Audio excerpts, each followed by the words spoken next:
जय श्री कृष्ण। जो मैं कोपरानी बर्फी बनाई थी ने मारा फ्रेंड्स फैमिली में बधाने बहुत ज भावी, पण अमारा कैमरामेन छे ने घी नहीं खाता અને એમની બર્થડે છે એટલે એના માટે હું સ્પેશિયલ આજે નારિયેળની ચોકલેટ બરફી બનાવું છું।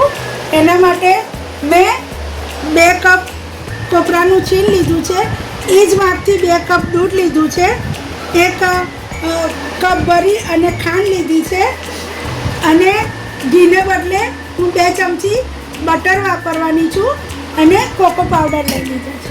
સૌથી પહેલાં 2 કપ દૂધમાંથી મેં થોડું दूध लई लीधुं छे। रूम टेम्परेचरनु दूध छे, एमां हूँ 4 चमची कोको पाउडर मिक्स करी दऊं छुं।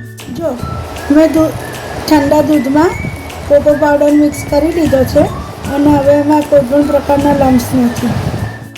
हूँ सौथी पहला छे ने 2 चमची बटर लऊं छुं। आवी 2 मोटी चमची भरीने बटर लऊं छुं।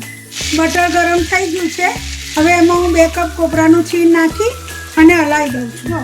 बटर में मैं कोपरू शेक्યું ने तो बधा कोपरा ऊपर बटरનું कोटिंग થઈ ગયું છે। મને શેકતા 2 થી 3 મિનિટ થઈ છે। હવે હું એમાં દૂધ અને કોકો પાવડર વાળું દૂધ ઉમેરી દઉં છું।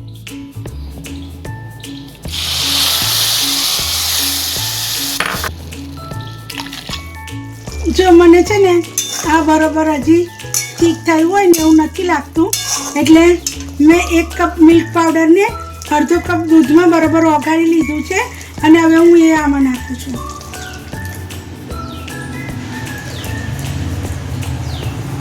A few moments later.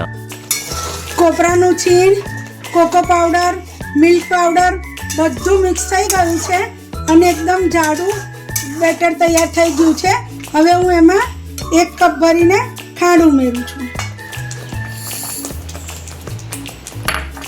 હવે હું એને મિક્સ કરી અને એકદમ થીક બેટર બનાવું છું।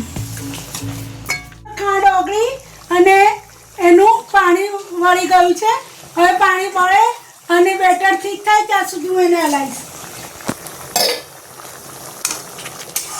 જો મિક્સ કરતાં મને 4-5 મિનિટ થઈ ગઈ છે અને આટલું થીક થયું છે। હજી વધારે આવી ગોળી વળે ને એવું મારું બેટર થીક થઈ ગયું છે।